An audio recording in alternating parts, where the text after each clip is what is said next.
So when So, they yeah. when they took that out, it left a hole about this big, and it was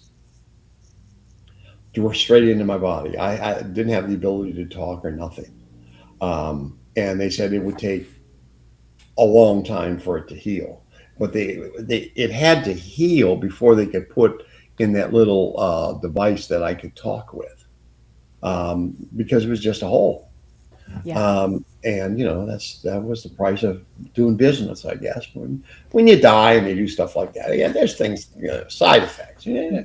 But it So healed up. But it healed up in like a day.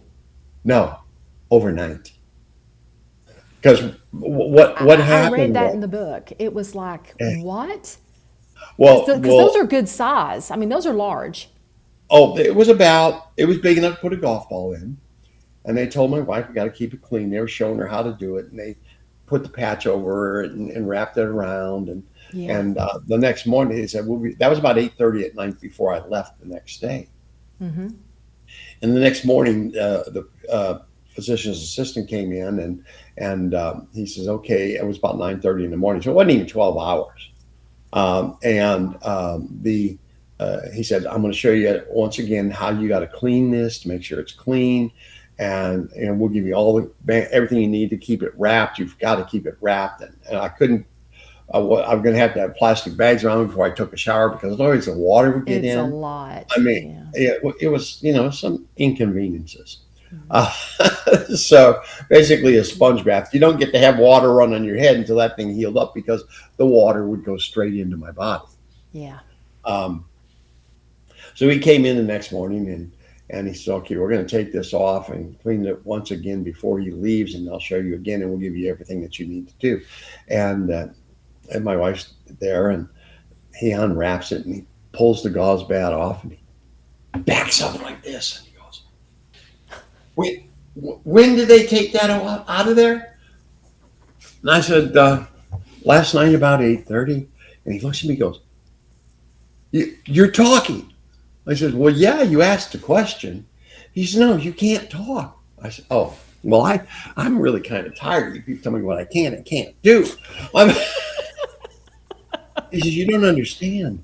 There's no hole there. The whole thing had closed shut totally. Had you New voice told box. him? Pardon?" Did any of the doctors know that you had this heaven experience? Did this gentleman Oh, yeah, know? they all do now. Yeah. Oh, yeah, But they at the did. time they didn't know, right? Yeah, but they still were. They were aware that I came back from being dead and everything else. But now that's okay. We watched it. Yes, we watched it. No another. But this here was like another entire miracle because when they took that out, that thing closed, totally healed, new voice box, new everything. So when he gave me new voice box, he gave me the ability to talk however he wants. If I want to do it with an accent like this, I can, or if I want to get real deep, I want to get real high. It don't make any difference, you know. If well, oh, Hillary and I, we were in the White House, and but he gave me the ability to imitate anybody's voice. And you couldn't do Sing. that before. No, are you kidding me? No, absolutely not. So he gave me that ability that whatever he put in there this time, that he can control it and make exact voice and sound that comes out that he wants. And it's once again, even when I'm talking, it's him talking through me. The way I've given interviews and live events that it was like, well, you don't sound anything like you did before, or you I said because that to you. I was one of it's those. true. It's true. It depends on what they want, uh, and what he knows that they will need that will be pleasant to their ears. That his message, his love, can come through that and touch them. So when I say this is not my life, it's not. I died at 75. This is a new life that he gave me, and I'll be two. And what he does with this is up to him. It's totally his. I'm just a vessel, and he's using and controlling it. And I tell people it's not me singing, but it is me, but it's not. It's Jesus singing to you, and they can't comprehend it. It's like when I did the songs in Swahili. He knows how to speak it perfectly, Yeah. and he comes out with a perfect accent in Swahili or Spanish or French. I don't know those things. I didn't even know Swahili. I don't. It's like speaking in tongues because I don't even know how to speak Swahili now, but I sing it that way.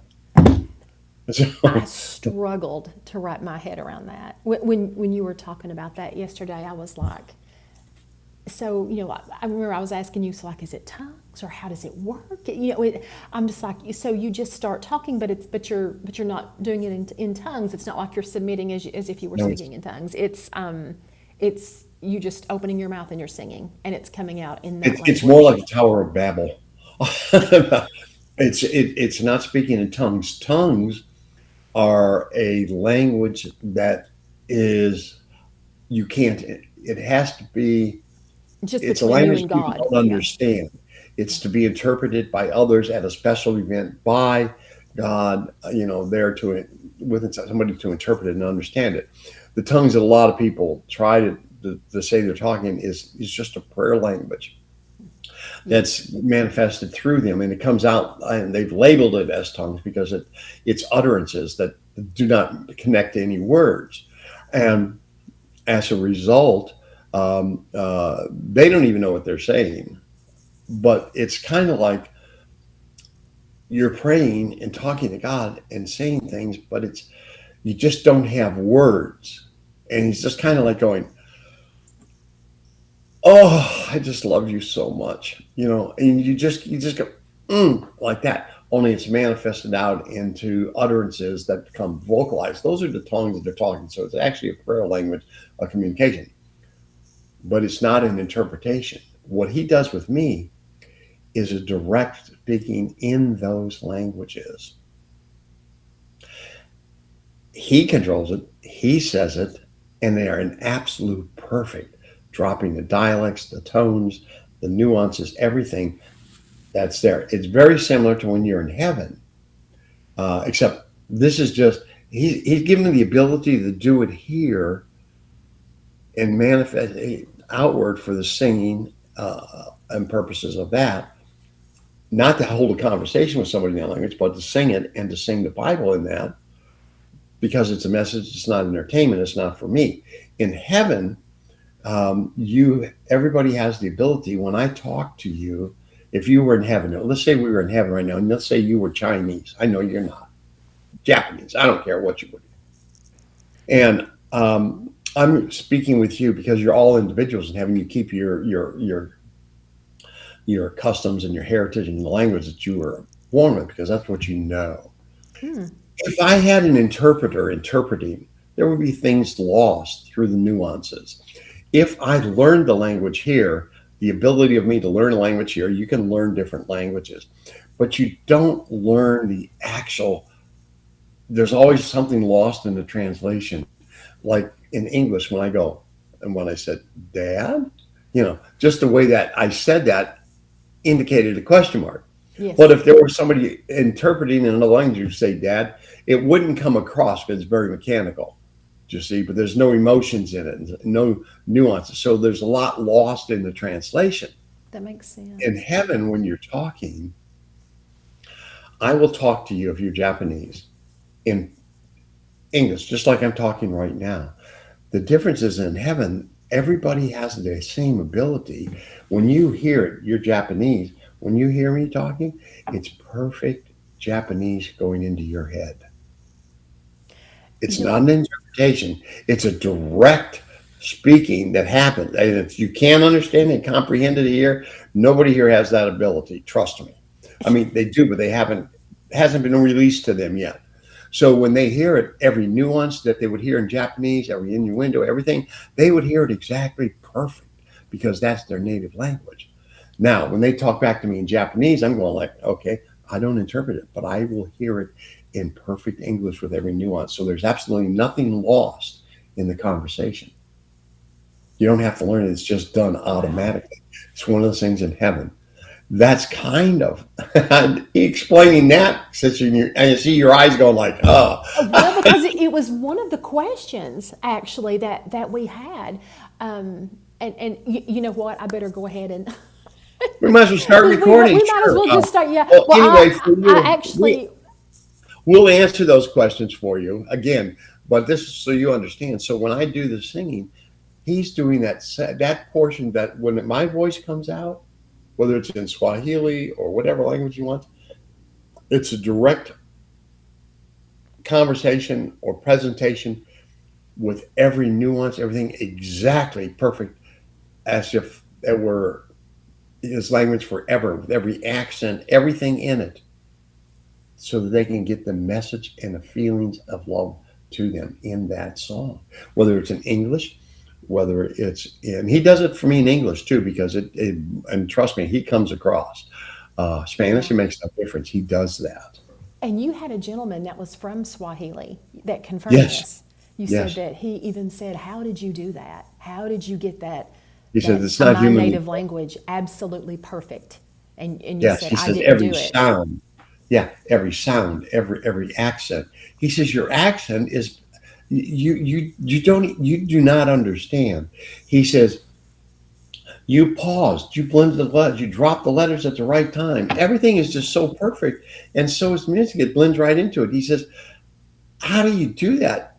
You've never been there. You weren't born there. You that's." He says, it's just not humanly possible." I says, "I keep trying to tell you that." But he gets it now, and he's a pastor here. But he's like, it's got to be God. I said, "I keep telling you that Yeah. it's not entertainment; it's a message." When I present the word out of the Bible, or I present a testimony, or I answer questions, those are a message and an answer from Him. A message. Likewise, when I sing a song that He gave me, it's not a song. It's not entertainment. It's a message of love. He said, prayer and worship through song and music is the purest form that he can hear, purest form of worship that there is, because it comes from your heart. It comes from internal rather than external. And that's what he does with me. I know that's a little bit confusing, and it's hard to grasp your mind around sometimes. But you got to remember, that's that's God, that's heaven. It's is it harder to grasp that, or harder to grasp that He gave me a new voice box, no scars, healed me, raised me from the dead, gave me a new brain, new kidney, new liver? Which is harder? New blood Neither. type. New blood type. You Neither. mentioned that he even changed your blood type. Oh yeah. The- I mean, and that's just insignificant.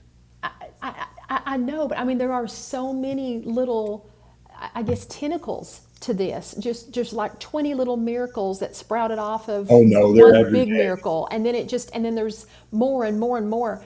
And you know what?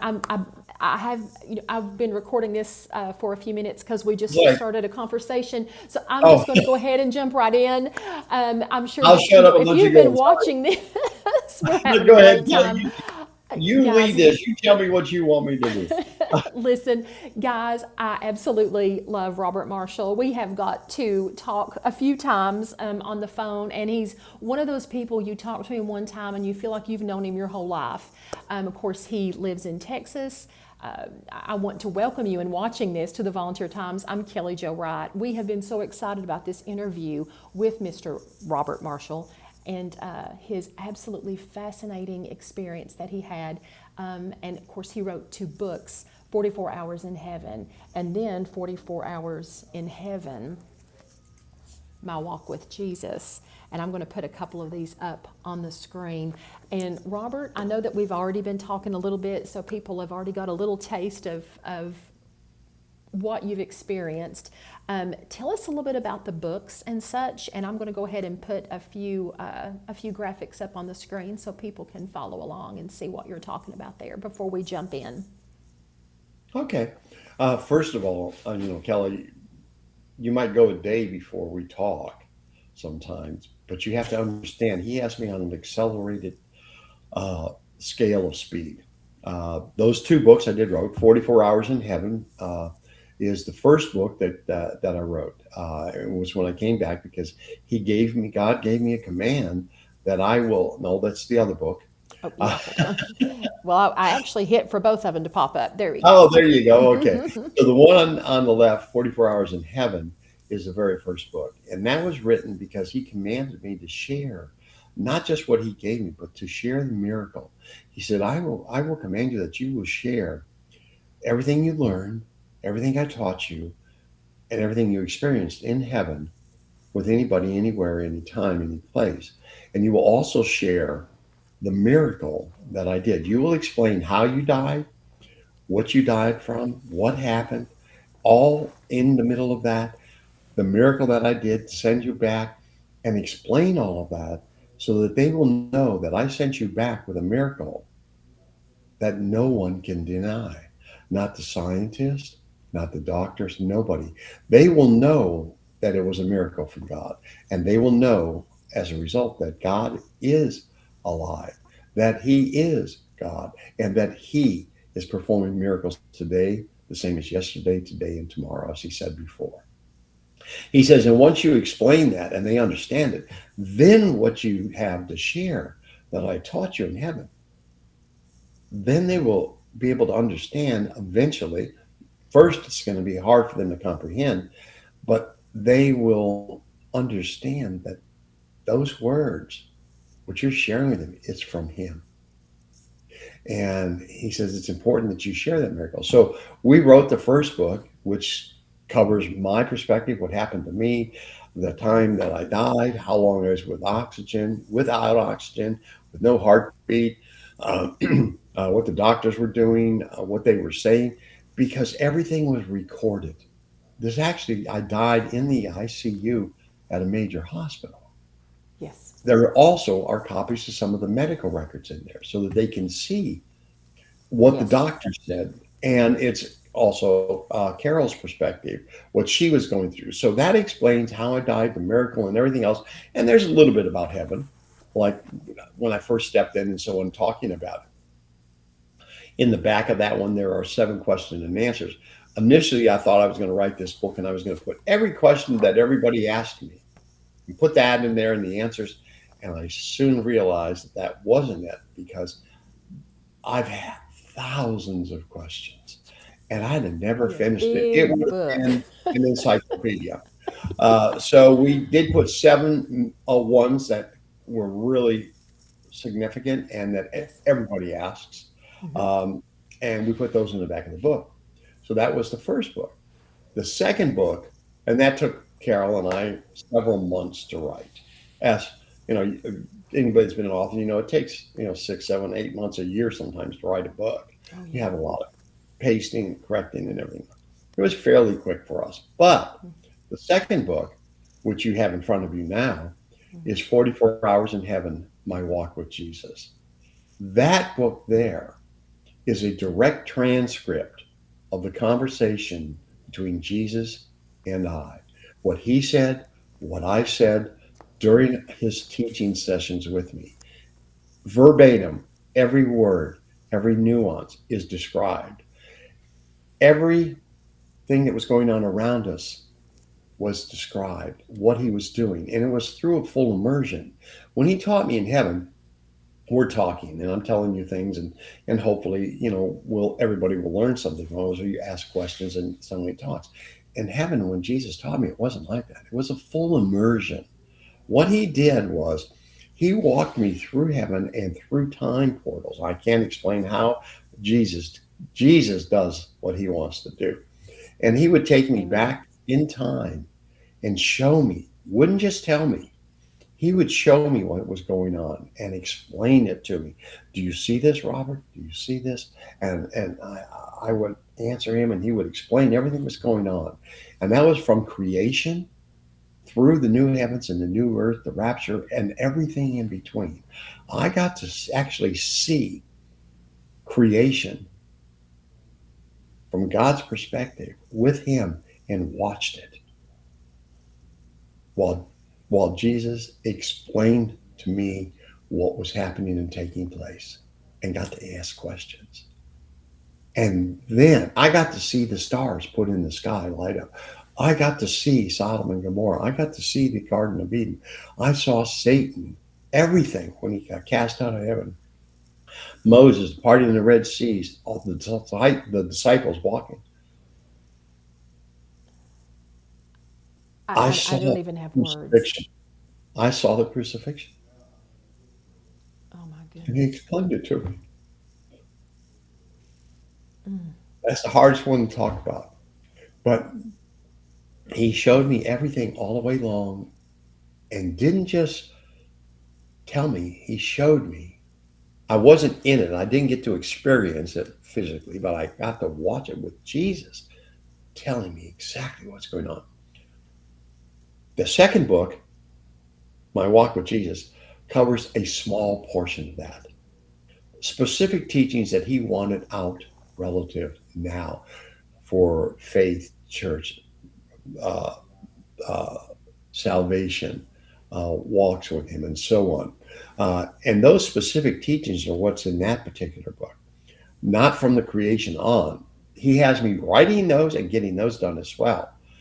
But that book that you have is 278 pages. And if you had a court reporter and a photographer that would record everything that's going on and word for word what Jesus said, word for word what I said and what I asked, and I had some stupid questions, responses, I think. And then they put Lord. that transcript in a book with the descriptions of what was going on. That's what that book is, except it wasn't a court transcriber there. I was in heaven with Jesus. And when he had me write this book, he sat me down. He said, "We're going to write this." And it was a total of 11 hours for 278 pages. He almost like automatic typing into my computer. And that end result was that book. Perfectly spaced, perfectly set for the printer. And I took it to the printer. From the time he said, "You're going to write this one, I want it out now," until it went to the printer was less than 3 days, which is humanly impossible. Uh, yes. No editing, take it to the printer. Wow. Now, here's something that you don't know yet. Now, you have those two books, Yes. but I also have finished two additional books since we talked. Um, Oh goodness. one, Since we one talked one we're gonna, one's yesterday. gonna be, they'll be going up next week. Um, um, and they're pretty amazing. It's not one like this. One is called Divine Insights, and each of those books comes with an audio uh, singing album for each of those, and those are prophetic messages that have been received over the last 50 years that have been confirmed in songs written for those without even knowing it. And that's a whole nother explanation. But when the book comes out, they will certainly understand what it is. We'll tell them. But those will be coming out next week. The other is Jewels, and there's a series of 7 Jewel books, and I think it's going to be 12 of the Divine Insight books as well. Oh my Um, goodness. all from Jesus' prophetic messages. So, other than that, I haven't been doing a whole lot. I've just been kind of goofing off. You know, often, when anyone does an interview like this on YouTube or social media in general, they'll wait and they'll talk about the book, toward the end. And I want to be very clear about this up front. And I told you this, I'm not saying anything that I hadn't already said to Robert. I've read a lot of books, and this, I mean, of course, besides the Bible, this book is full of so much revelation. It answered questions that, I'm only speaking for me personally, it answered questions that I have had for so long. And I told Robert, I have flipped this, I have tossed this, I have bookmarked it, marked it, highlighted it. Look, this is no exaggeration. I have a salt shaker. See this little a salt packet from fast food? Because I was reading it and I didn't want to lose my spot, and I didn't want to have to put another bookmark, and it was a really important spot. So I even stuck a little salt shaker in there. It's full, because I want to go back and read it and reread it and reread it. And Robert, I'll say this, and I, again, I know I have said this to you, but I want to say this to the people that are watching. Sometimes I would be in prayer and I would say, Jesus, if you could just sit here on the edge of the bed and just tell me what to do. Why am I thinking this? What is going on? And just all the questions of all the stuff that we deal with here on earth. In some layer or another, it was answered in here through his conversation with you. And I got so much closure. And there was, I'll be honest, I've confessed this before, there was a little conviction on things. And it was just like, oh, that's a real check. I always need to make sure, like test the motives, and things like that. Robert, those things are vital. And now I know that it's also, well, we've always known that it's important to Jesus, but now we realize why, and so it's just really something I think everybody needs. Every Christian needs to have this on their nightstand. This second book is absolutely, and maybe this is a strong word, but I'm going to say it's life changing. But just because the revelation that is in it, and I think that Jesus is just going to use you in a mighty and a powerful way, and I'm very excited. So. Please continue, Robert. I believe for those who are watching that are not familiar yet with your story, and before we jump in, real quick, I'm going to put this solo, guys. If you want to go on your app store, whether you have Droid or Apple, and this is his app, you can download this app on your phone. You can even pay $7.99 a month, and you can have access to both of these books on audio. Am I correct on that, Robert? Yes. Yes, you are. And you can get so much music and prayers daily, and just there's everything on it. And I've loved it, and I'm going to encourage that. The reason I'm mentioning that up front is because often I will cast something to my TV while I'm watching a video, and then I can scroll, and be looking through the app and stuff while I'm watching it. So I wanted to put that out up front. Robert, walk us through what happened to you about 18 months ago, correct? I mean, this wasn't something that happened years ago. This was just a very short time ago. Yes. But no, I just want to say one thing about the app, okay? Oh, And we're not sure. here to try and sell everybody. And I know it sounds No, like it's not an infomercial. We're not there to try and sell you books or the I'm app. sorry. That's just that's just I a just means loved that it. we have of getting his message out to them. Now the app, make sure that when you go to it, that when you open it there and it says uh, the different things of podcast or the different categories, you can scroll that left or right because it may appear that there's only one, but you scroll left or you scroll right, and it'll show you that there's streaming Christian music, maybe 150 songs. All the songs on there are original, given to me by Jesus, and produced and created by Jesus through me. Um, there's also Christian albums. All the albums that we release are in there, and you can listen to those individual albums on another category. I think there's 7 or 8 there. I've got probably 15 more we have to finish and release as well. And we'll always put our new albums on there that you can listen to them as well. We also have both audio books, 44 Hours in Heaven and My Walk with Jesus, 44 Hours in Heaven. You can listen to the entire book just word for word like it is in the book, only it's audio in case some don't read well or they're visually impaired. We wanted to make sure that they could get the word and the message from him as well. And of course, there's an audio Bible in there. Now, there are going to be buttons in there that are going to be in Swahili, Spanish, all different languages, because he's asked me to do this uh, presentation, the testimony, his testimony, as well as the songs, and to sing the Bibles uh, in 50 languages. So he has his work cut out getting that done through me, You're going to be which busy. Yeah. which we will be doing it forward. So enough said about the books and the app. If you get them, that's great. If you only hear from this testimony here, that's great too. Um, so what happened, Kelly Joe, was this. Um, on May 19th, 2024, I guess that's about 18 months, 19 months. I don't really monitor time like I just don't even care. But it was May 19th, 2024. Um, I was in the intensive care unit at the hospital and in Fort Worth. And what had happened, and I'll take you back a little bit so people understand. On the earlier in the week, on the 16th of May, I had woken up with a very large mass on my neck, and I mean it was really big, and it was giving me a little trouble breathing, and swallowing, and I'm going like, wow, this is progressively getting worse. I didn't know what was going on. So I told my wife, I said, I'm going to go to the emergency room and have them check this out. I didn't know what it was. I didn't know whether it was, that was when COVID was around, and I didn't know whether it was COVID really. I didn't know what it was. I know it wasn't supposed to be there because it was way out to here. And I went to a standalone in Willow Park, Texas, emergency room.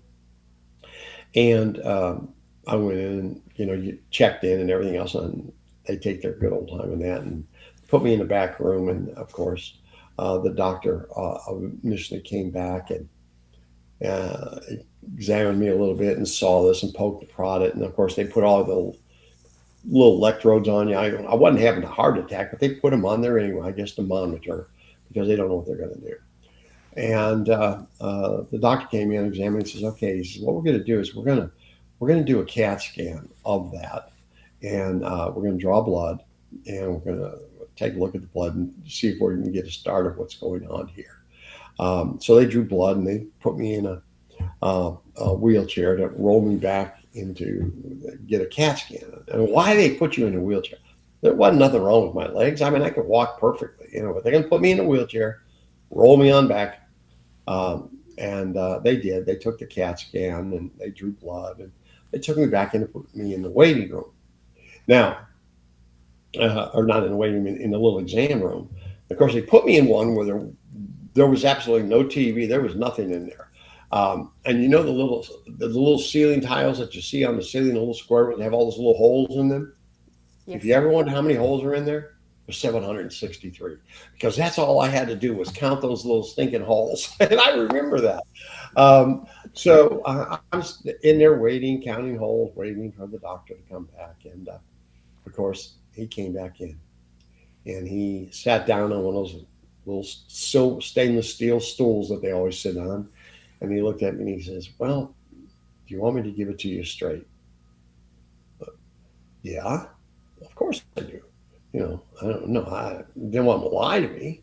A little hair on the back of my neck went up, wondering why. I'm thinking this can't be that bad. And he says, "Well, we got the blood test and the CAT scan back, and I've sent them out to two other doctors. I sent one to an oncologist and to another doctor outside the hospital here." And I'm like, "An oncologist? I know what an oncologist is." He says, "And we've all come to the same conclusion. We believe that it's about 99.9% sure that this is a new diagnosis of cancer." He said it's very aggressive. He says it needs to be dealt with immediately. He says, and he gave me the oncologist's business card. He says, uh, this doctor has opened up his schedule for you to see him on Monday. You do not want to put it off. You need to go see him. It's very aggressive, and make sure you go to see him. And I'm going, okay. And he gave me the card. And he emphasized that it was, very aggressive and important that I go. And they, of course, gave me some antibiotics and they gave me steroid shots. I don't know why they gave steroid shots. Doctors, they gave a whole medical cocktail they gave to me. And uh, he let me go on my way. And he says, the last thing he said was, make sure you don't put that off with the doctor. I said, no problem. I understand. So um, I'm driving home and I'm contemplating how am I going to tell my wife about this. And I decided on the way home that the best way to do it is just straightforward and just tell it. Pull the band-aid off and just say it. But I'm a practical joker, I joke about things, Oh, honey, I cut myself. I think I cut my finger off, man flu. You know how that works. So, um, but this wasn't something that I felt I should joke about. And I went home. I opened, went in. My wife was standing at, we have a little island in the kitchen. And she was standing there and she said, well, what'd they say? And I looked at her and it just came out. I says, well, the doctor said that they're about 99.9% sure that what I have is a new strain of cancer and it's very aggressive. And I had to go see the oncologist on Monday night. Threw the business card down on the island, and she looked at me and she goes, "That's not anything to joke about. I don't think that's funny because I had priors. I would joke with her about things, and sometimes I shouldn't have, but I did. That's just the way I was." And I looked at her and I said, "I'm not joking. I'm dead serious. We have to do this." And she goes, "Oh, okay. Well, we'll just have to deal with it." And I said, "Okay." And we said, "Well, we'll make sure we're at that on Monday and get to the doctor and they'll see what it is." I said, "Okay." So we went on, as normal as we could for the next day or so. But on Friday, um, um, it had gotten so swollen, so large, and it was pressing on my airway. I was having trouble breathing. And our oxygen levels are between 95 and 100% normal. And they say if you ever get below 90% of oxygen content in your blood, you need to go to the emergency room immediately. Well, my wife's been in the medical field for her entire life. And we had a little, I think they're called oximeters, or it's a little thing that clips on your finger Oxygen and it tells you what meter. the oxygen content. Yeah. I haven't been in the medical field. Okay. And we have blood pressure cups. She routinely makes us take our blood pressure and everything. She's just making sure that we're healthy and everything. And uh, my oxygen level at that point was about 88, 87%, because I was having such a difficult time breathing. She said, "We're going to the emergency room now, and we're going to go to a major hospital, not a standalone, and we're going downtown Fort Worth." I wasn't arguing. I was feeling bad enough at that point that I was dizzy. My vision was blurry. I felt like I could fall over. I wasn't getting oxygen, and when you don't get oxygen, you're not argumentative at all. Yeah, yeah, yeah. I mean, it wasn't like the man flu. "I'm okay. Give me a pill. I'll be all right." It Yeah, was I knew you're something ready to was go serious. to the hospital when you've got low oxygen. Yeah. Yes. So I told her to drive, um, which was unusual in itself because I'm at that point, I was the man. I'm on the drive. I wasn't even concerned. I knew I was incapable because things were going in and out, and I didn't know what was happening. And I knew it wasn't good, wasn't normal. And she drove us down to the hospital, and I told her, I says, "Just drive up, drop me off at the entrance to the emergency room. Go park the car, and then come on in." And she did.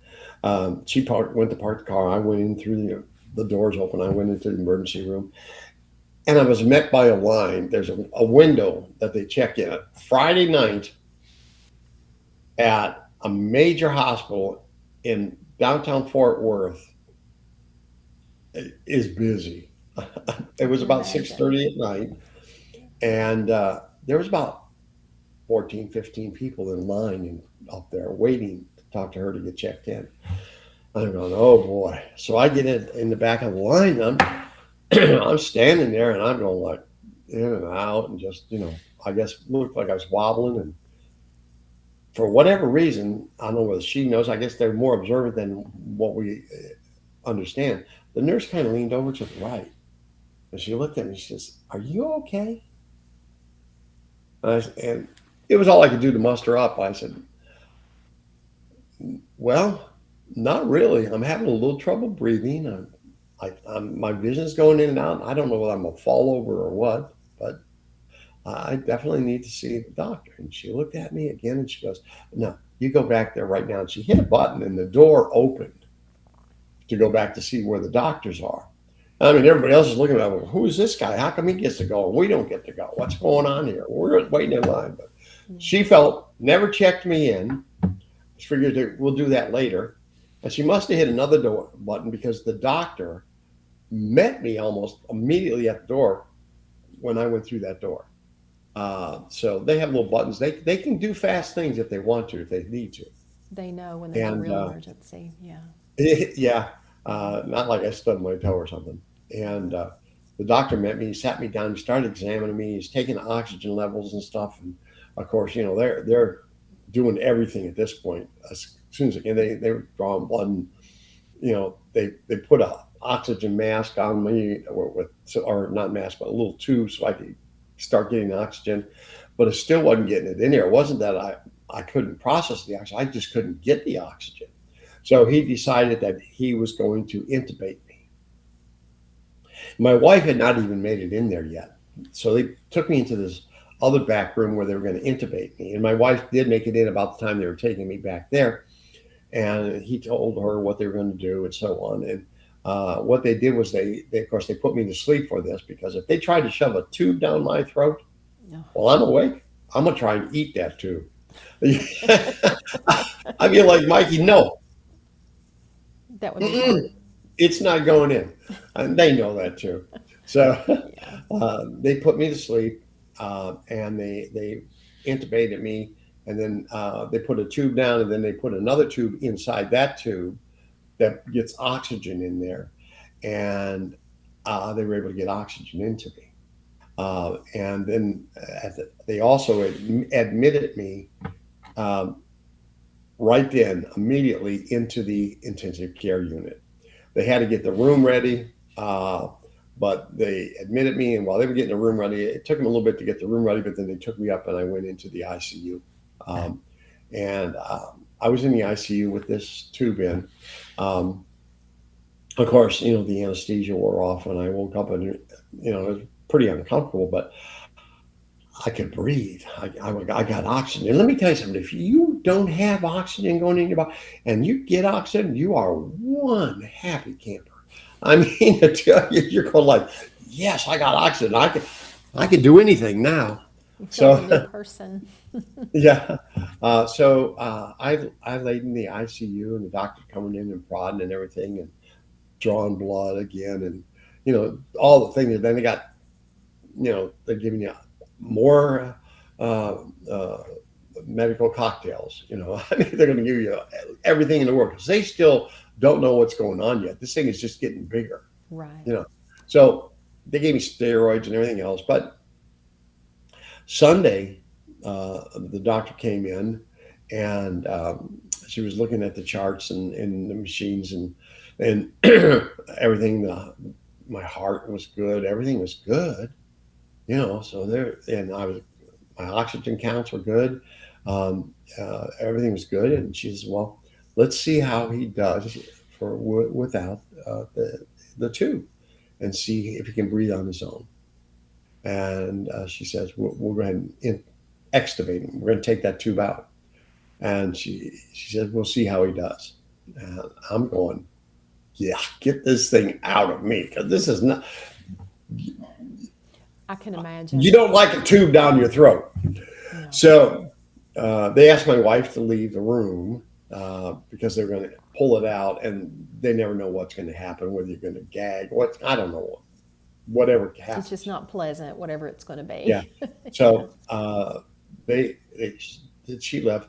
They pulled the tube out, and they're monitoring and watching me, and they invited Carol back in, and the doctor stayed in there for about 30, 35 minutes right in that area, and everything seemed to be going fine. I was breathing fine. I'm poking Carol. I'm joking, going, "Yes, I'm getting out of here. Get me out of this. I don't want to. I'm fine. I'm fine, except for this big thing of cancer here. I said, everybody gets cancer. They can fix that. Let me get out of here. I want it out of that room. I want it out of that hospital. I don't like nobody likes being sick, and Yeah. I was a little stubborn at that point. So everything seemed to be good, and I'm happy. Carol's happy, and I'm thinking I'm getting out of here. This is wonderful. Well, the doctor and Carol went out by the nurses station, and they were out there for about 35 or 40 minutes. Now, this is the only reason I know this is because they keep extensive and records of everything that went on, every conversation, everything that everybody said. They have so many reports. I had no idea how many things they fill out. You think a doctor's good, but he's got it back and he writes. That's what takes so long in between because he's writing down everything. Well, typing it in there, but um, everything that happens, every word that I said, everything that she said, and I mean everything. So they're out there and talking, and sometime during the 35 to 40 minutes that they were out there, that mass rolled over my airway and I suffocated to death. My heart stopped, not breathing. I was dead. No question. I died. It wasn't just an arrhythmia or a cardiac. I was flatlined. And that's exactly what the medical record said. Now, something I learned when you're absolute flatline, they don't, you see people, we'll zap them with the paddles. Yeah. They didn't do that. And I asked them why, and they said because there was no rhythm to uh, get into a better portion. He said there was nothing there. The only way that he could do it was through CPR compressions to try and get that heart muscle to get to a point there where they could get a heartbeat. There wasn't even nothing. There's nothing to So work with. Yeah. yeah, exactly. So they were out there. I died. I'm laying in there dead, and of course they didn't know this because they had taken everything off. There was no alarms going off, and Carol came back in, and she's the one that discovered me. She discovered me dead, and it just you can imagine. Mm. She saw me. I was blue, and I mean blue, blue, blue. In fact, you see the screens behind me, how the dark blue is there? It was like dark blue, like that purple blue. Oh my Um, goodness. and no movement, no breathing. No, she didn't know I didn't have a heartbeat, but she kind of figured it. Hmm. And she ran out of the uh, room 7 and hollered at the doctor. He's blue. Come quick now. And those were her exact words because they wrote those exact words in the medical notes. And of course, the That's doctor detailed. come running in, saw the nurse, they hit the code blue button, and everybody in the world came out. I mean, there were nurses and doctors everywhere. And they had one large male nurse who was started CPR to try and get my heart going. They were crawling over me. They were trying to get the tube back in to get the oxygen down in there, and they couldn't get it in because they tried to shove the tube in, but that mass was in the way, so it kept hitting the mass. So it couldn't get in. So they couldn't get oxygen. So we're going to skip a little bit here. It I'm dead. No oxygen, zero. And I left. I left my body. And I was hovering above the ICU, looking down at what they're doing, trying to get my heart, doing the CPR. They broke my ribs. They didn't just break them like this; they split them and broke them like that. I mean, they were split long ways. So what happened was, is they're trying to do all this, trying to get the tube down, and I'm up here watching this. I'm going like, oh, this isn't good. But I wasn't feeling anything because I'm not in that body. That's me. Right. I'm here. This is not normal. This thing is going in my head. I'm going, oh, wow. And I remember floating out. This wasn't for a long period of time, but I remember floating out and seeing Carol doubled over, crying. I mean, crocodile tears, like you can't even imagine. I mean, there was a puddle of tears in front of her on the floor, and it was breaking my heart. And I remember saying, I was saying, it's going to be okay. It's going to be okay, sweetie. Of course, she couldn't hear me. I wasn't saying it. That was just going on in my head. She just keeps going, keep going. And all she knows at this point is her husband is in there dead. And they're trying to get him his heart going. I floated back in and I looked down at this and I'm watching this and I'm going like, that fast. I was in heaven. I did not go through a tunnel of lights. I wasn't met by a band of angels. I was just instantly standing in heaven. And I'm standing there going like, oh, and the peace and the love that I felt. It was like nothing I've ever felt before. I've never felt that peaceful, that loved. It was like the love was inside me. And ultimately I found out it was. Um, and I'm just like, wow.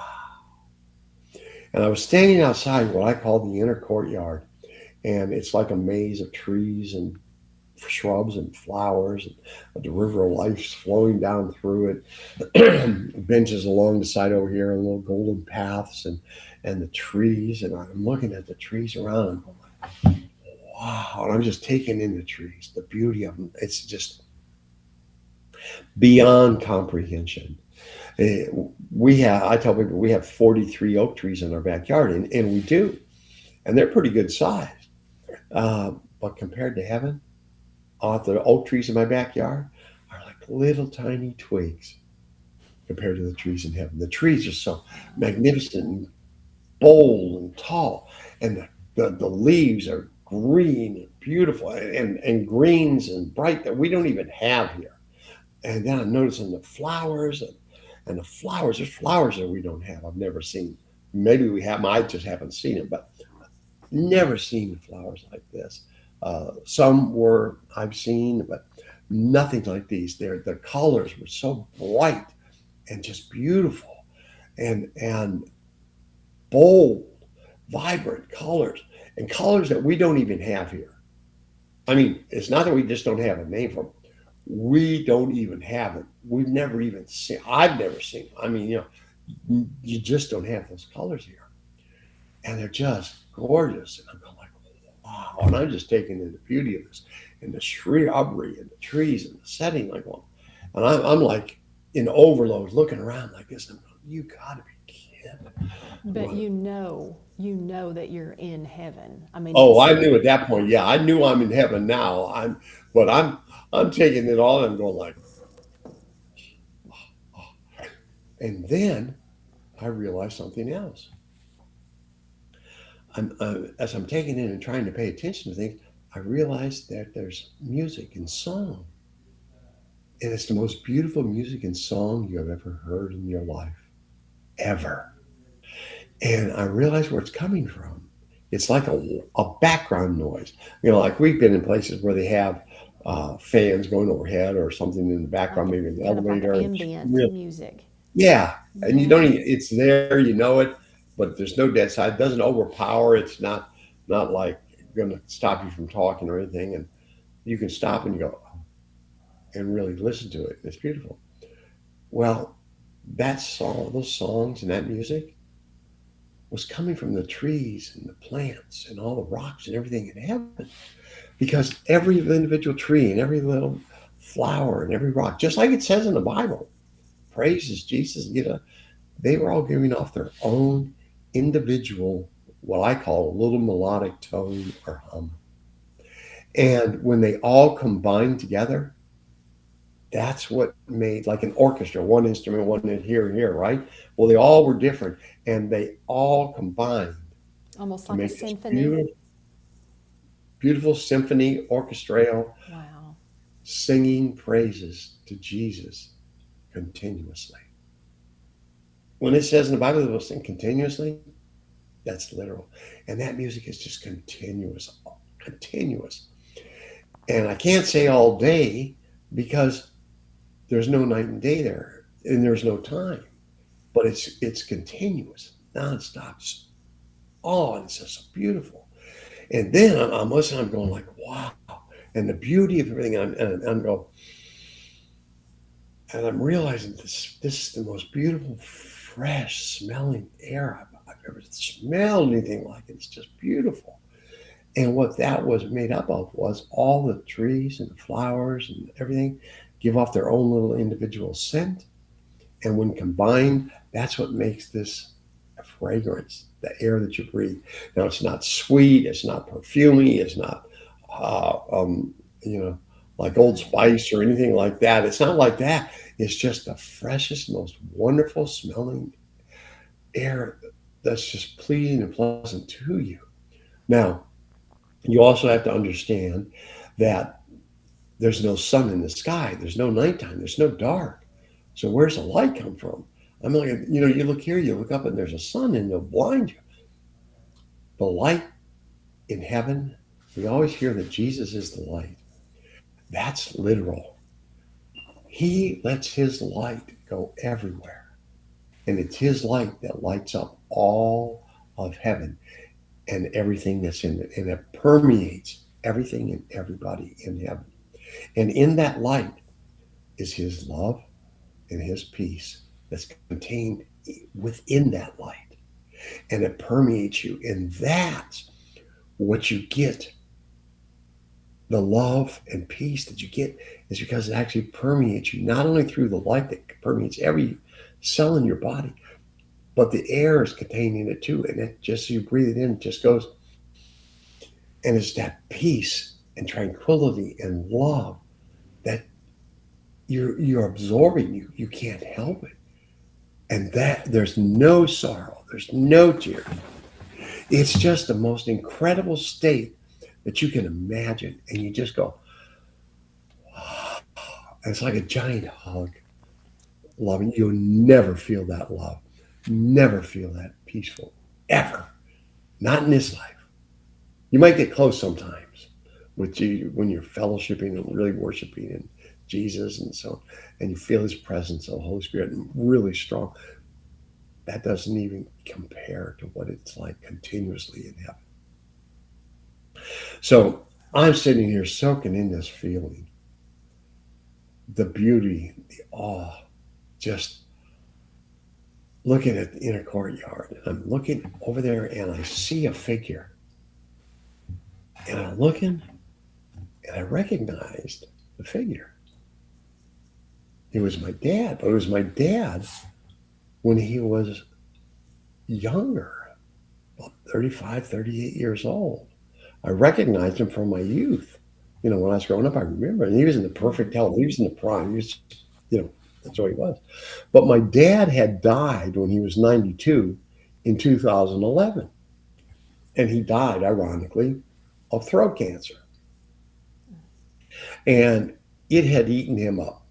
When cancer eats you to the point where you die, it's it's not a pretty sight. It's a very horrible, horrible disease to get. And uh, so he was pretty much, you know, he died. Uh, and I know what he looked like when he died, but that wasn't him there. And I looked and I go, wow. I said, I'm going to go over there and talk to him. So I walked on over to him, and it was my dad.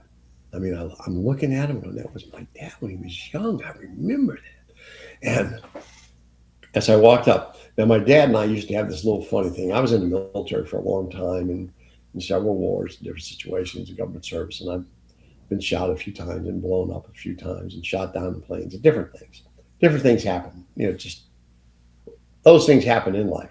Thank you for your service. Yes. Well, oh, my plus, my honor. And and you get sick or something. Do that. In life, everybody does. Well, my dad, when he would come to visit me in those times, he would always kind of break the tension. It's not a good situation if you're in the hospital and all that.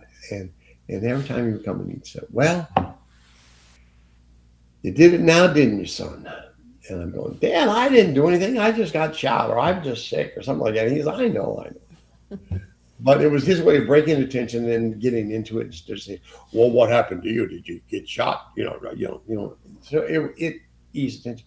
But it was something that my dad and I. He only did it with me, and nobody else ever did it like that. It was just him. It was just kind of a special thing for him and I. And I remember walking up to him and I looked at him and I went, Dad? And he goes, Yes, son, it's me. Well, you really did it now, didn't you, son? And I went, I said, Dad, I didn't do anything. I died. He said, I This wasn't know. my fault. Yeah, yeah, I'm not taking the blame for this. Um, but it was his way of bringing attention, and it was Jesus' way, allowing him. He's the only one that I got to talk to besides Jesus in heaven. And there's a reason for that. I'll explain that later. But he allowed me to talk to him to show me that, yes, your dad's here, and yes, this is going to be part of your teaching. And it was part of my teachings for later. And I looked at him and we're talking. And I says, I'm in heaven, right? He goes, yeah. He says, I said, okay. And we talked some more and conversation. You imagine your dad died now, and you're getting a chance to talk to him. Yeah. And I kept noticing over in the far distance over there in the inner courtyard was a light. And it wasn't real brightness, and that didn't hurt your eyes to look at, but it was significant brighter. And there was a silhouette of a man in there. And I'm looking at it, and I said to my dad, I said, Who's that over there? And he says, Who do you think it is? And of course, me being real smart, and I go, Jesus? Yeah, I'm still questioning things here, right? He says, Yes. And I said, Okay, well, me being me at that point, I said, How do I get to talk to him? I love you, Dad, but how do I get to talk to Jesus? This is a great How do I conversation. get What's over up? there? Yeah. I, I I'll want be to, how do I get back. to talk to him? Yeah. And he goes, Well, you walk over there, and as you approach him, you start out with your right knee on the ground and then your left knee on the ground. And if there's going to be a conversation to be had, he'll start it. I'm going, Okay, all right. So my dad and I talked a little bit more, and I said, Okay, I said, I'm going to go talk to Jesus. So I started to walk there that fast. The cotton picking doctors, yeah, cotton picking doctors, got my heart started. Get you back to life. And I'm back in my body. So close. And I'm going, No, I left that peace, that love, that tranquility. I left heaven and you brought me back here. What is wrong with you people? And now I'm in total chaos, insanity going on. Oh They're no. still trying to get now. And this was only for about 30 seconds. I mean, not even that long. Just long enough to let me know that they did. And they never really got my heart started fully. They just got it to where I was a little arrhythmia Yeah. and um, uh, enough to get me back and show me, feel this a little bit, okay? And of course, when they did that, they got my heart going like that. The doctor or the nurse ran out to tell my wife. And by the time she was running out there, before she could even get out there to tell her, the doctors inside they were saying, we're losing them. And my wife's hearing all this, and the nurse says to my wife, "What do you want us to do?" And in other words, we just need to stop even trying anymore because at this point it had been 15 minutes. I've had no heartbeat, zero oxygen, and that's not counting however long it was before in that 35 minutes. We don't know the exact time that was. Uh, my heart stopped and I quit breathing. But sometime in that 35 minutes where they were out there, it did. We didn't even count that when I said I was going an hour and a half with zero heartbeat and zero oxygen was only the time that they were there. That is recorded, monitored, absolute approval right there in the medical records. So that's the time that we used for that. It was probably longer than that, Could have but been longer. Yeah. Probably yeah, was, obviously. Yeah. which would have been irrelevant for the amount of time I had no oxygen anyway. But at this point, it was 15 minutes. The doctors knew what happens to a brain after 15 minutes with zero oxygen. Not just a little, but with zero oxygen. So they pretty much wanted to just end everything right there. They couldn't because we had what's called a living will, and in that there is a medical durable power of attorney that says if they put you on any type of life support equipment whatsoever, irrespective. of what the doctors think or whatever, they cannot take you off unless, in this case, Carol would have said, okay, take him off the life support. So they were legally bound at that point to do everything that she said, do everything. They had to continue to do everything because they had no choice. The decision making capacity wasn't in the doctor's hands anymore, it was in Carol's hands. And she wouldn't let them stop.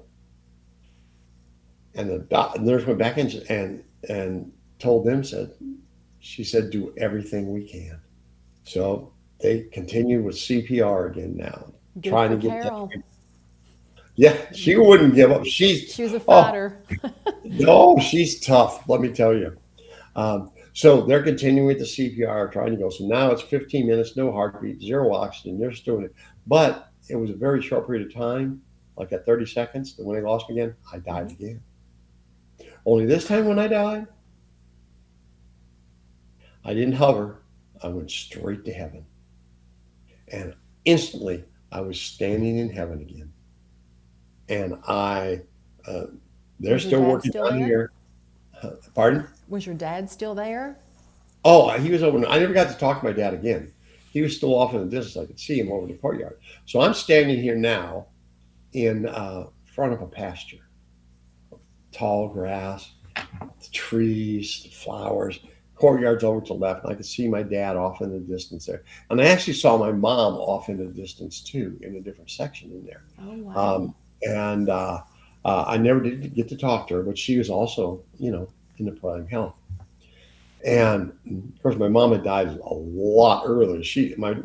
Like 20 years earlier than my dad. She died when she was 72, and she had a lot of ailments and physical problems, and she died at 72. So, but once again, she was in perfect health as well. I never did get to talk to her, but I saw her. So I'm standing here now, and I'm looking around, taking in the beauty of the trees and that same familiar hug. And now I'm out of the pain and the chaos down there, and it's not even in my mind now. I'm just feeling loved, peace, a giant hug. Feel like, oh, I'm home. It was just an incredible feeling. I'm looking at the trees and the flowers again, and the courtyard, and I'm looking at the pasture, and in the far side of the pasture, there would come. I see these horses and three little dogs. Now, the two horses were trotting towards me. The three little dogs were running just as fast as their little legs could go to keep up with the horses. Of course, horses trot a lot faster than most of the little dogs run. And as they come trotting up to it, I recognized it. Now, my wife and I, we had two horses. One was named Shakouche. He was a white Arabian, absolutely, absolutely gorgeous. But he had a personality of a playful clown. He thought he was like a dog.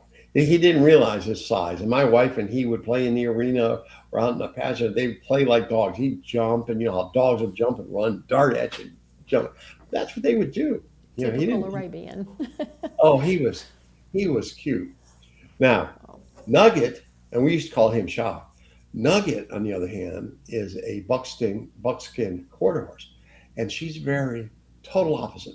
I'm so prim and proper. Oh, oh, and it was beyond her to play like that. She was just pretty, a total different personality. Sweet, but totally different.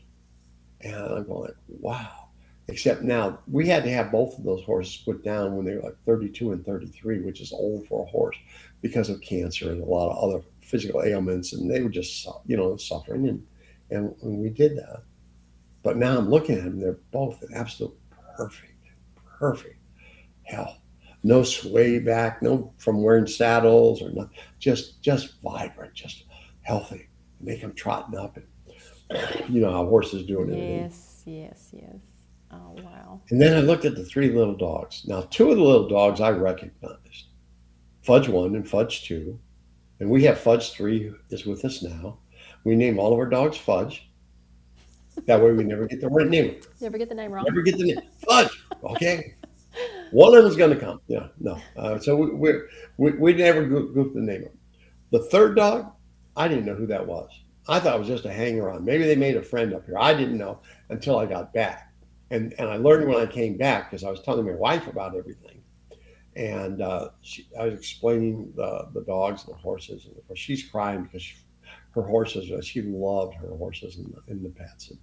And I said, now the third dog, and I was describing to her what that little dog looked like. And she says, just a minute. And she went in and she pulled out an album and pulled out this old picture, old picture. She says, is this the dog? I said, yeah, that's a dog. She says, that's a dog I had before I even met you. Well, Carol and I have been together 31, 32 years. She had this dog before I even knew Carol, and she had to have that dog put down as well because of old age. Never knew that dog. Never knew that dog existed.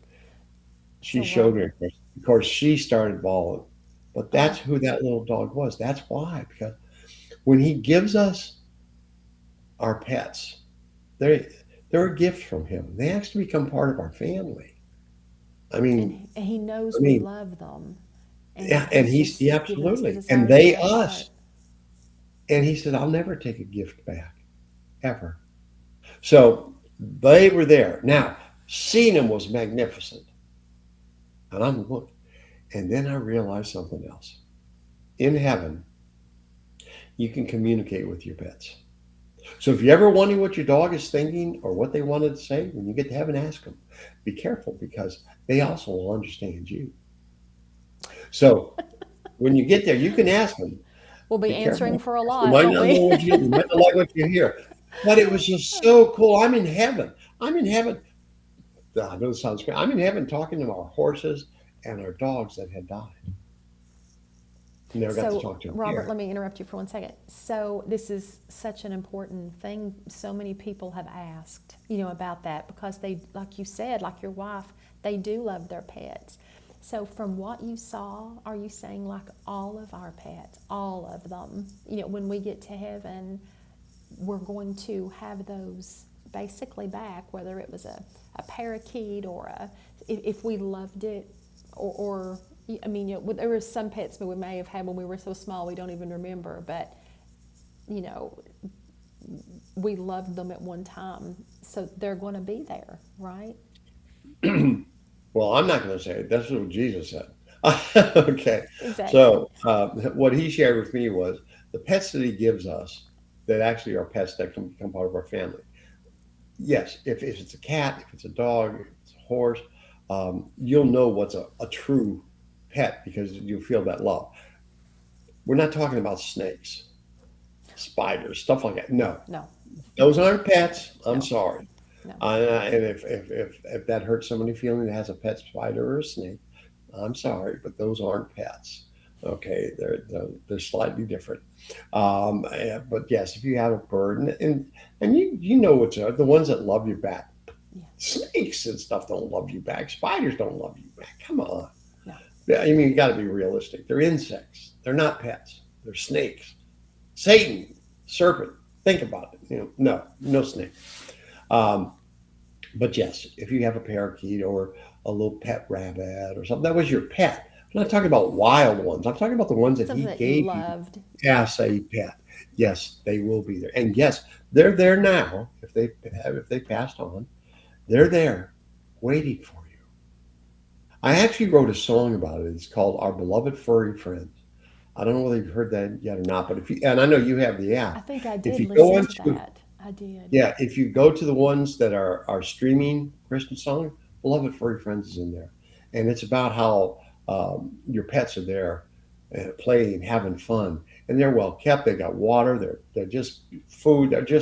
They're enjoying it right now, but they're waiting for that. As the song says, that very special someone that got left behind, It was and a the one that got left tearjerker behind song, if I was us. remember. It was beautiful, but I remember it would Well, pull a Jesus gave me tear. that song because Oh, he wanted that to comfort people too, so they understand. Yes, your pets are there and they're waiting for you. They're not hurting anymore. They're in perfect health. They're happy, and when you get to heaven, just like when you get to heaven, meet your other loved ones, you'll be rejoined, and you will get to see them, and you'll get them little furry kisses on your face that they do. or slobbery ones. I mean, whatever they are, Right. you're going to have that. Yes. So they are there, and it's incredible because I know a lot of people have had pets that have died or they've had to have put down, and they're there waiting for you. Now, when I was talking to the horses and the dogs, they knew that we had had them put down in the conversations that I had with them, and they were thankful because it ended their suffering, and they Yes. absolutely were happy about it. It wasn't like they held it against us. Um, so and that's a good thing. I mean, the good thoughts and things come with you in heaven, but the bad memories and thoughts when you enter heaven, all the negative stuff that isn't there anymore. You don't have that's gone. Um, because that would be a Wouldn't be if you remember heaven, a lot no. of the stuff, it could be cause jealousy, worry, strife, pain, anger, sorrow, whatever. And that's not going to happen in heaven. So yes, your pets are there.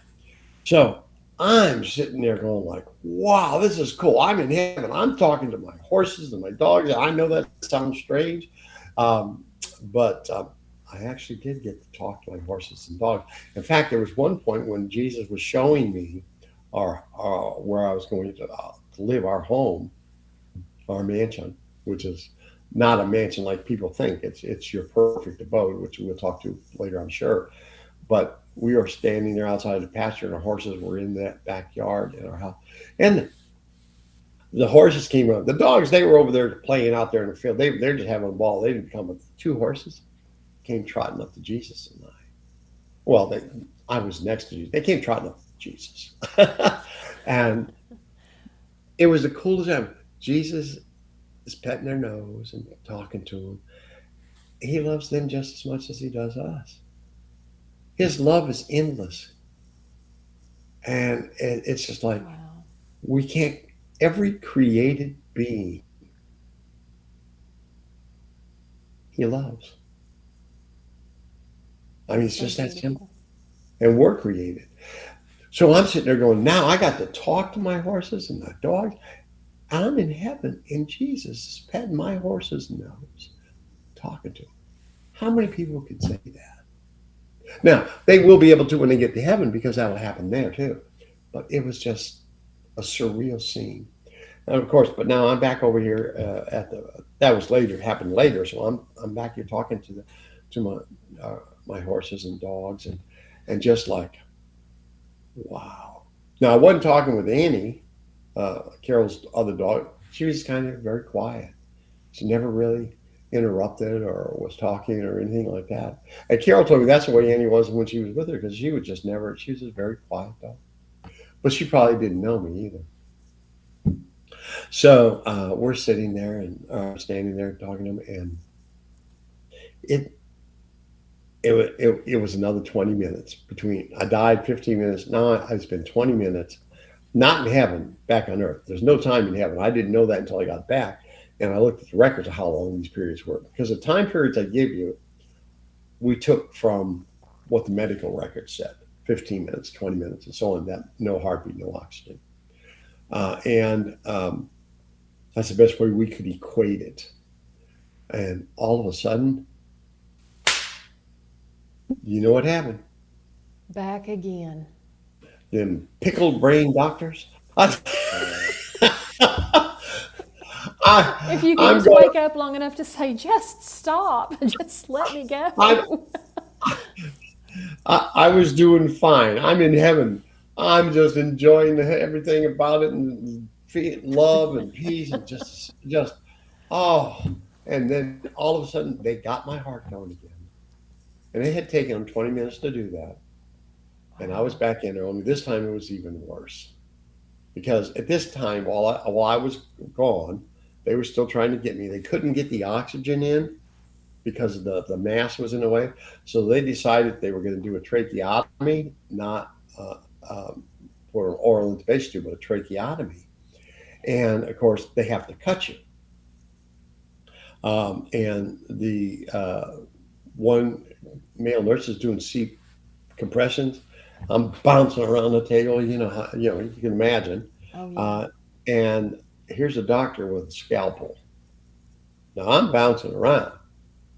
A scalpel and bouncing is never good. I'm going to tell you, those scalpels are sharp. And when he cut me crooked, and it was too large. The trach Oh. was too small for the hole they had cut. And of course, they nicked a few things. And of course, then when they're trying to put that down, they had done that. And I'm not doing this to be gory. Jesus wants me to explain what happened. Yeah. Okay. And ultimately, what happened was they got the trach in. It was too small, but they got it in, and they were going to have to reset it later. They knew that, but they got a tube down that they thought was going to get oxygen to me. And it had been 20 minutes now, plus 15. So it's 35 minutes with zero oxygen. Zero. That's My hopeless. brain is so far gone at this point. Yeah. It has surpassed just eating the brain cells and destroying those. It's now it's also eating the muscles, all the other cells in my heart and the liver and everything else. Everything in your body gets eaten up. And what happens with it, the reason it happens is we have what's called residual oxygen, and that Hmm. residual oxygen is in every cell in your body. And when you don't get oxygen, it's starving for oxygen. There's no new oxygen going in. Those cells start to explode and eat themselves to get that oxygen that's in those cells. But when it does, two things happen. Number one, it emits a gas, which causes you to blow up. So when you've seen dead people when they blow up, Yeah. I mean, they puff up. They That's swell. because the cells are are eating themselves and emitting a gas, and that causes it to expand. Well, your muscle cells and some of those cells can regenerate, but the cells that are in your brain do not regenerate. There's no repairing them. And when every cell in your brain gets destroyed, the memory that's in that particular cell never recovers. So if the some of the cells, like if somebody had brain damage or they had cut a part of the brain or they had a brain head injury, part of those cells were destroyed that control maybe the talk, the function of hearing, walk, seeing. And that's why some people with different brain damages and different cells got destroyed from an injury, or can't talk, or they can't walk, or they can't see, because the function that controls those cells were destroyed, and you can't get that back. You just they don't grow back, never. And when you are lack of oxygen, they eat the brain cells, in addition to the other cells. And those brain cells, you lose all that memory, and it may be of a thought, it may be of a memory of how to walk, whatever, talk. That's why people that are without oxygen will have a problem sometimes walking or talking, or a stroke, and their arm will be paralyzed because those cells were destroyed and that function is not there anymore. Um, so mine was destroyed to the point there was no functions. I mean, none. So it had been about 35 minutes at this point with no oxygen. Of course, what happened after this was they still couldn't get oxygen in there, and the reason was I bled out into my lungs. And they got the trach in, and they tried to put the tube down through the trach, and they were pumping 100% oxygen in, but they still could get not any oxygen into my throughout my system. And they weren't knowing why. They couldn't figure out why it was blocked. I mean, the machine's saying they're pumping oxygen in there, but none's getting into me because they're measuring all this, right? And they pulled out the tube and they found out why. Because when they pulled that tube out, the oxygen flowing through it 100% blew everything in the tube, which was blood. And it blew blood everywhere. And what happened Goodness. was when they put the tube down in, it was filling up with blood. Nothing could get past it because they were putting it into a pool of blood. Yeah. And then, of Making it course, now the out. blood in my lungs is coagulating on the inside, and you have what's called inside your lungs. You have little thin membranes and fibers on it, and when you breathe oxygen in normally, it's absorbed through those thin membrane walls into all your arteries and vessels and everything. It goes throughout your body to all the different points, giving oxygen to everything, your brain, your heart, your liver, everything, muscles, everything. And any oxygen, even once they got the blood out of there, ultimately they ended up drilling a hole in my side and taking out a liter bottle, big Pepsi bottles full of blood and fluid, drained it out of my side. Goodness. But they still couldn't get oxygen, couldn't get to me because the walls were coagulating with blood and just still coated. And ultimately, they ended up having to go in and scrape those walls and everything else, which is still down the road. But at this point, they been able to get that oxygen in, but they did get the heart going again for about another 30 seconds. Just long enough for me to come back and go, yeah, yeah, it's painful down here. Whoa, remember this, okay?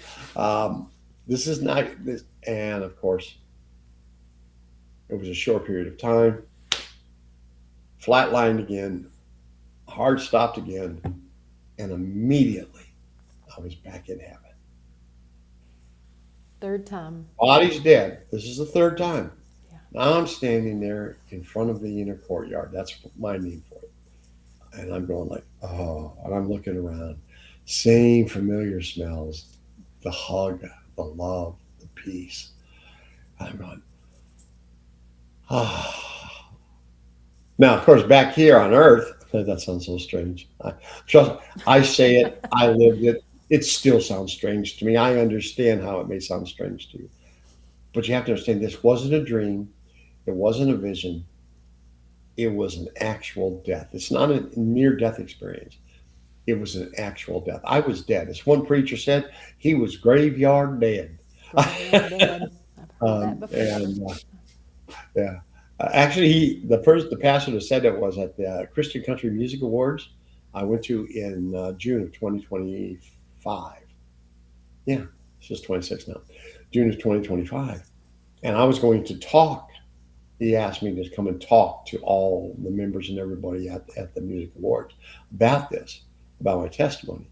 Yeah. And ultimately, I ended up singing on stage with him too, which was a whole shock to me. Oh, that's fun. But when he was introducing me, he was talking about, he says, well, he's coming here. And he had this big, he wasn't just dead, he was graveyard dead. I was going, oh my, okay. Yeah, I guess I was graveyard dead.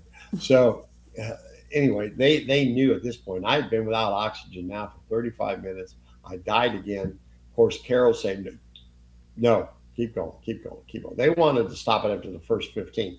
At 35 minutes, no oxygen. They know there isn't a chance in the world of any recovery on anything.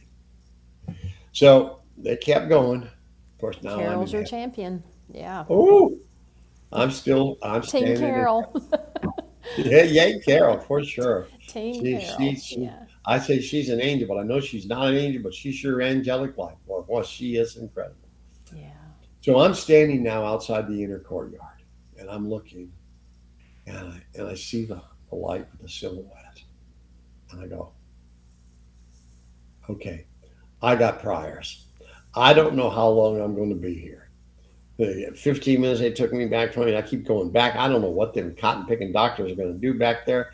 I know Carol's telling them, do what you can do. She's trying to get me back, and I'm going like, I would have been saying, no, just please, please. I'm liking it here.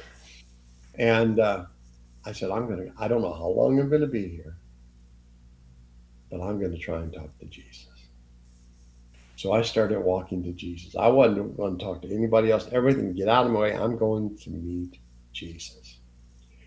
And I started walking towards Jesus. And as I approached Jesus, I found out that my dad was wrong. He told me I would start with my right knee on the ground, my left knee on the ground, and if there's a conversation to be had, Jesus would start it. Well, Dad, you were wrong. I get to tell my dad he was wrong, but it's not important. Um, I didn't start with my right knee on the ground, my left knee. I just fell full prostrate, face down, in front of Jesus on the ground, crying like a little baby. Now I know there's no tears in heaven. We've always been taught that. But there's no tears of sorrow or pain. There are tears of joy. And that's what it was.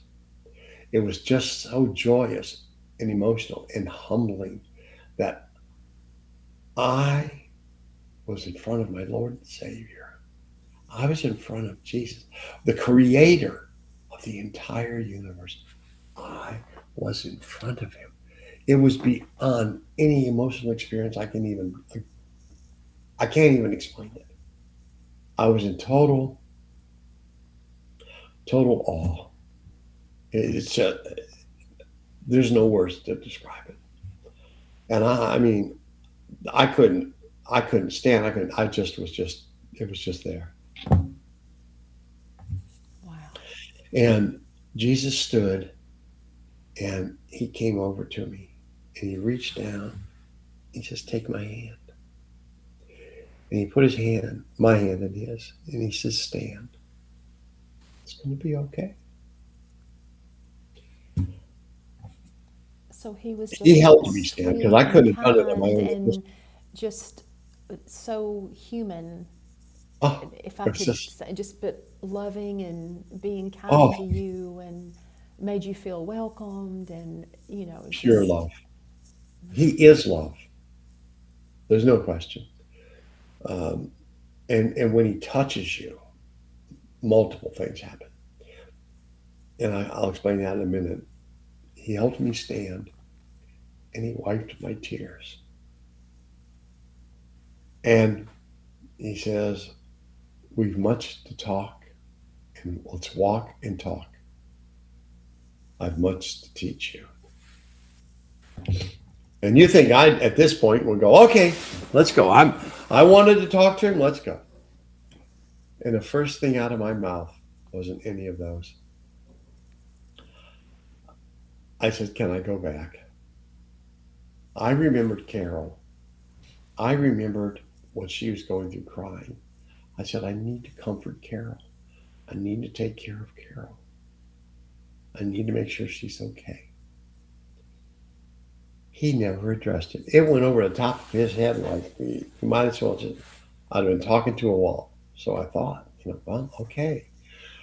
He's not going to answer that question. So he said, "Let's walk and let's talk." And he grabbed my hand and we started walking through heaven. Now, I told you when he touches you, different things happen. yeah, When first, when you get close to him, the love intensifies like you can't believe. And when he actually touched my hand kind of glowed.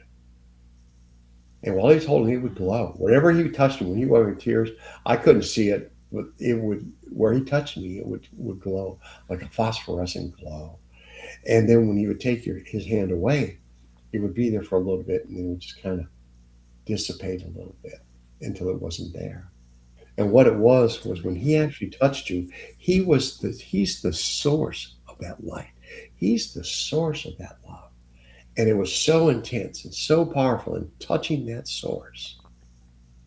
It just manifested. It's like a flame. You can get warmed by it and you feel it and you enjoy it.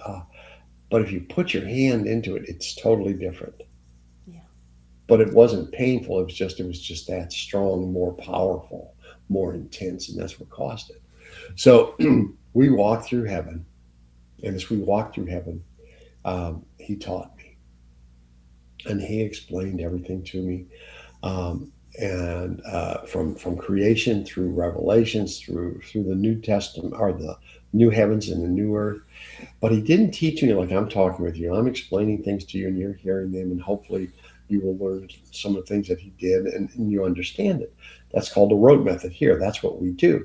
When we say something repetitious sometimes, or something very important, we know right away and we remember it quickly.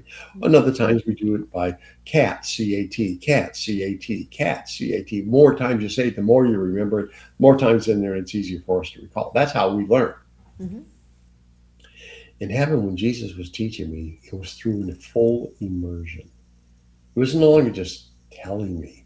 He literally took me with him through time, through I don't know what you call it, vision, time holes, whatever you want to call it. he would take me to the point in time where something was happening and let me observe it and see it while he explained it. And I asked questions. So when he took me to creation, for example, in creation, I literally got to watch creation as he explained to me what was taking place and why. I watched him put the stars in the sky. I watched them line up as he explained to me why. He had me watch and see Satan and look into Satan's eyes and told me, you see the pride, and allowed me to see the pride and the self-serving in his eyes that came out to explain why and what he had done to be cast out of heaven. And it was because every created being has self-will and free will and choice. Every created being, including the angels. Now, what you govern that by and how you use that free will is to be done by absolute love. And when you do make a decision or govern that free will or choice out of something other than love, out of pride, out of self serving, that's when it becomes sin. And Satan was exercising that free will and choice governed by pride, self serving, anger, ego, not taking all of that. And he wanted to be God. He literally told that he could do a better job than Jesus, that he should be that. He felt like he was supposed to be God, yet he was created. Now, no created being has that total ability. We, as a created being, and he, as an angel, as a created being, or a created angel, has no ability to create another. We manipulate and we say we created a building or we created this or we built a building. That's not the creation. We're talking about creating something from nothing. Only God can do that. But Satan was going to try and tell him he was. And of course, he had convinced a lot of angels because of that temptation that created and came about by Satan. Okay, that is what caused the other angels to fall. And as a result of that, sin cannot exist in heaven. And when he cast him out, he cast him, Satan, and all the fallen angels with him, cast him out of heaven because sin cannot exist in heaven. And he had to remove all temptations that could cause somebody to sin because he had to keep heaven pure. It had to remain pure without sin. Right.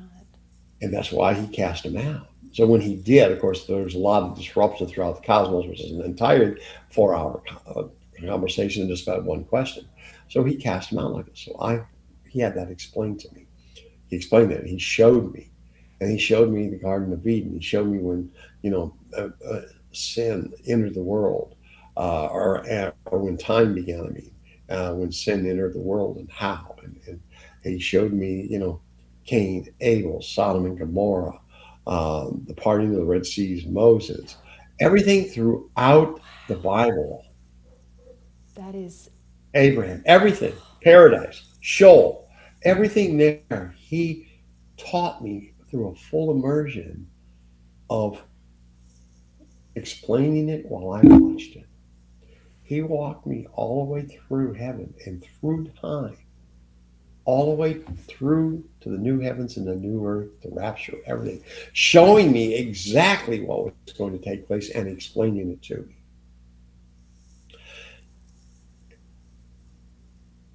He also, I keep Kleenex. My wife and I are going to take up stock in Kleenex. Um, some I, things I just uh, uh, I can't help. Robert, Um, if I can, while you collect I'm sorry, yourself for what? a minute, no, no, it's fine. While you collect yourself for a minute, we're Earthlings. You know, Oh, you're a Havanian. You know, we had this discussion. Albania. That's my new name for you. You're a Havanian.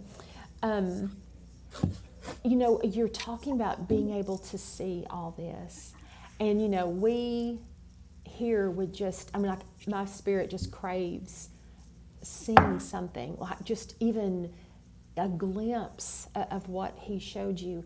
Did he ever say, or are you permitted in any way, maybe to perhaps somehow draw an illustration of what something might have looked like that was very magnificent, you know, that he might have showed you? It was that You mean just of for your Jesus? eyes only? Yeah, yeah. Was that just for your eyes I'm not an only? artist, but he didn't show me a picture. I saw him. I mean, Oh, I oh, don't have to yeah, have a right, picture. right. But I mean, you know, Uh, just like you were talking about how he was laying out the stars and all these different things. It's like, oh, you know, I wonder if that could be like put into an illustration, like where you could just kind of see what you saw him doing, you know, or kind of how it looked Possibly. from that perspective. I just think that would be such a blessing for me to see. I'm sure others, you know, would think that too, but that was just There, a there's thought. no, no. It's a good thought, and uh, there's a possibility of that's going to happen. Um, I am not an artist. I don't think I am because I didn't know I could either write Well, you music said or you weren't a songs or singer anything either. either. No. And Uh, now so he can do whatever. I I'm didn't going to speak pray God Swahili adds that either. to your list Yeah, yeah, he has a of lot going. gifts. I keep teasing him. I said, "You do know, Lord, there's only 24 hours in the day down here. I'm not in heaven." So he says, "I Oh, know," and he kind of giggles. He's funny, but when I'm working and doing projects, mhm. I get them done on a very accelerated time scale. But what he does, and this is really hard to explain. I'll explain that in a minute. I want to talk about one thing and get it out of the way so that I can get over my crying here. I'm going to try and do this thing. The one thing that he showed me, which was the hardest thing to see, was the crucifixion. Where he showed me the crucifixion, he didn't show it to me to be gory, although it was. He showed it to me to explain and make a point of what it was and why it was necessary.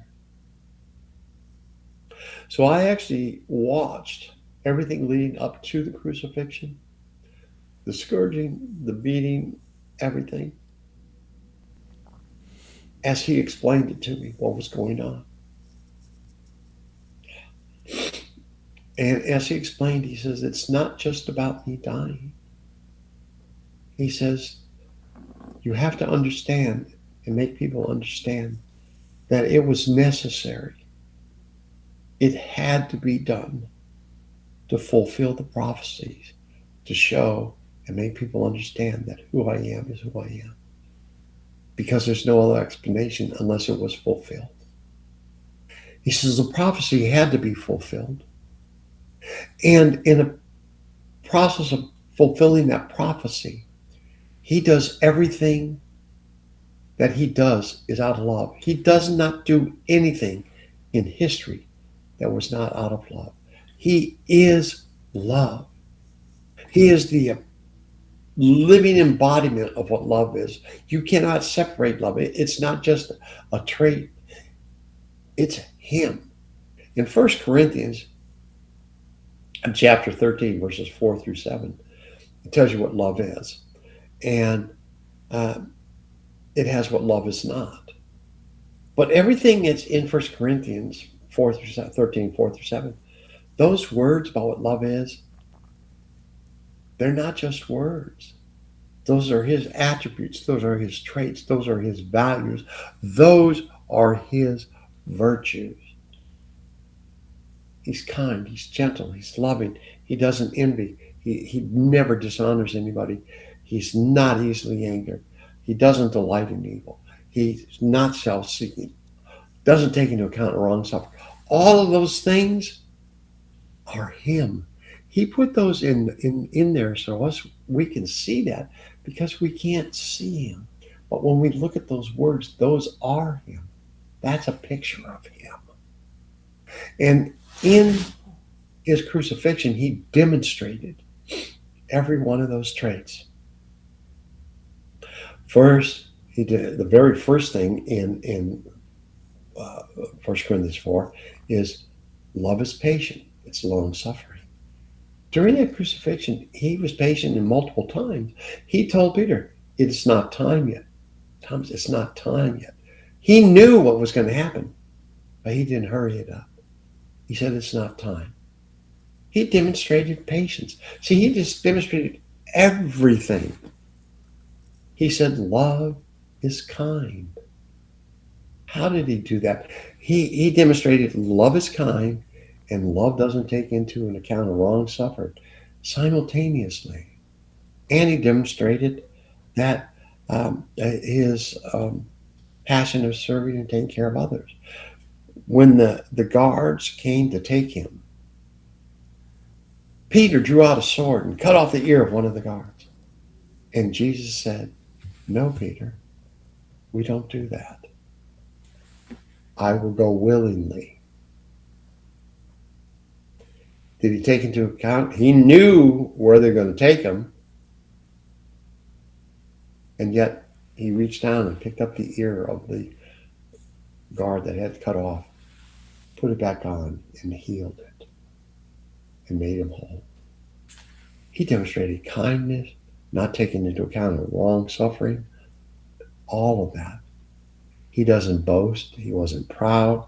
He didn't dishonor that centurion by saying he knew he was under orders and he's only doing what he was supposed to do. But he didn't dishonor him by saying, you got what you deserve. You cut his ear. Yeah, get him, Peter. No, he didn't say that.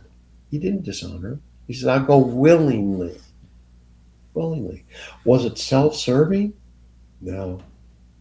He went to the cross and went through all of that, knowing he was going to die and go through that.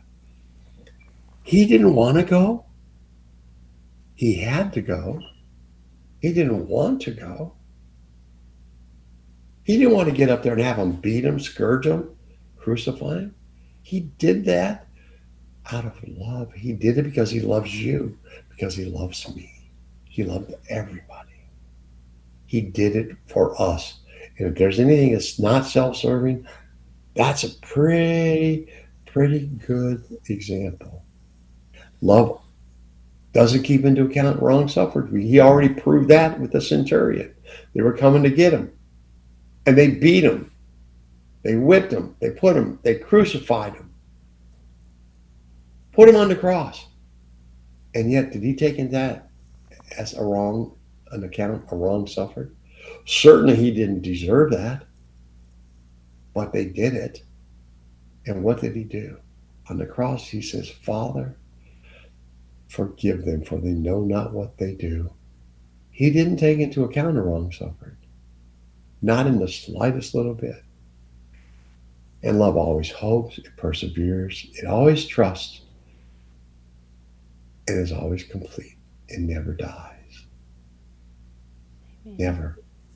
Did he trust that what the prophecy being fulfilled and the fathers had in store was accurate? Yes, he did. So you see, he demonstrated everything in 1 Corinthians chapter 13, verses 4 through 7, that love is.